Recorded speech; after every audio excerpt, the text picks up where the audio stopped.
Hello and welcome to the Outlaw gas station located in Glen Rose, Texas.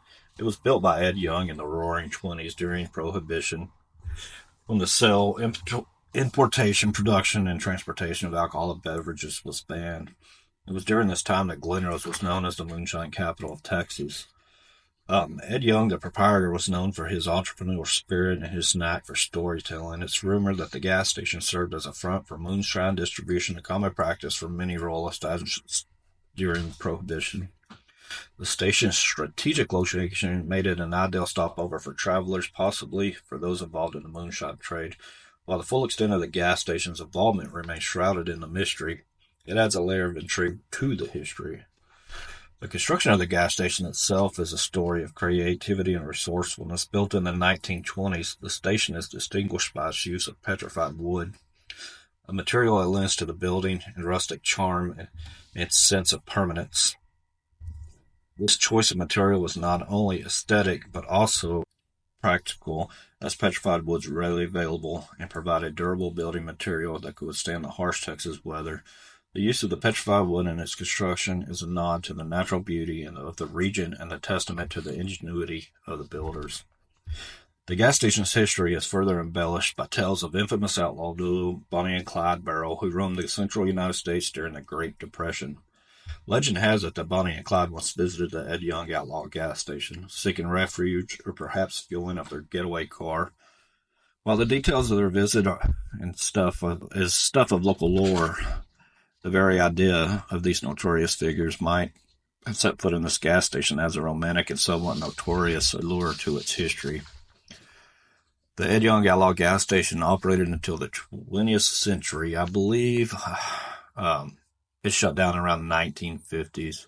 The store's closing, but over the decades it witnessed the ebb and flow of American life, from the heady days of Prohibition to the transformative years of the post-war era. Today, the gas station stands as a silent witness to the past, its walls echoing with glorious stories of moonshine outlaws and everyday people who pass through its doors.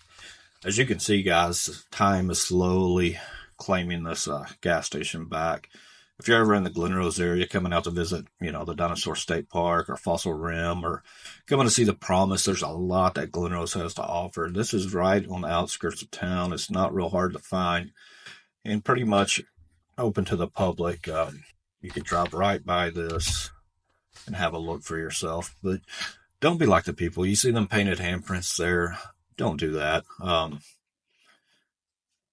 don't know who did that, but I don't know why they do that. But you can see all the petrified wood that's still here, these archways. The facade of this thing has a split in it, so there's no telling how much longer this thing is actually going to be standing. But it's definitely worth coming by and seeing, and just standing here and trying to picture what this thing looked back in the 20s, when this was the hustle and bustle area, and you could get gas out the front and moonshine out the back. Evidently, there was a motel somewhere close to this, and it was rumored that it was set up to handle when everybody would have a little too much moonshine and needed a place to stay. But anyhow, guys, like I said, Glen Rose has a lot to offer. Historic square, this building, a lot of the buildings downtown have the petrified wood in it, like you see here. It is definitely worth a visit. So if you're visiting North Texas, add this one to the list. Make sure you stop by and have a look. There's no telling how much longer it'll be here.